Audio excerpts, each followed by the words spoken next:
भंडारा जिल्ह्यातील भिलेवाडा येथे आज डॉक्टर बाबासाहेब आंबेडकर यांच्या भव्य दिव्य पुतळ्याचे अनावरण मोठ्या उत्साहात संपन्न झाले। यावेळी तथागत गौतम बुद्ध यांच्या पुतळ्याचे देखील अनावरण करण्यात आले। कार्यक्रमाच्या सुरुवातीला लेझिम पथकाने डॉक्टर बाबासाहेब आंबेडकर यांच्या गीतांच्या तालावर मान्यवरांचे उत्साहपूर्ण स्वागत केले। त्यानंतर जय भीमच्या जयघोषांनी संपूर्ण परिसर दणाणून गेला।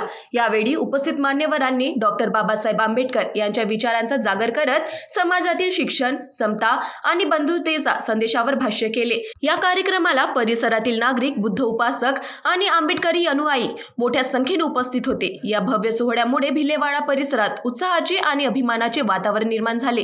आमच्या पूर्वजांनी या ठिकाणी बाबासाहेबांच्या आणि तथागत बुद्धाच्या पूर्णाकृती पुतळ्याचं निर्मिती केली होती। रस्ता रुंदीकरणामध्ये तिन्ही पुतळे गेले।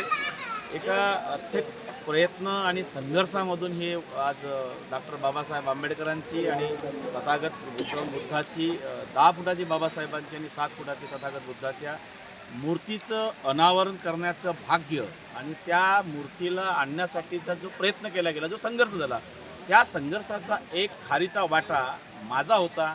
माझ्या आयुष्यात जी काही कमवलं असेल हे आज कमवलेलं आहे। मला आज समाधान आहे। मी माझ्या बापांनी 1956ला जी माझ्यावर जबाबदारी टाकली होती, समाज बांधवांच्या बाबतीत, सामाजिक ऐक्याच्या बाबतीत, समतेच्या समाजाच्या बाबतीत, ते मी काही करण्यामध्ये काहीतरी प्रमाणात यशस्वी ठरलो। आजचा दिवस हा अविस्मरणीय आहे, अद्वितीय आहे, ऐतिहासिक। महान्यूज 7 करिता भंडारावरून राकेश श्यामकुवर यांची रिपोर्ट।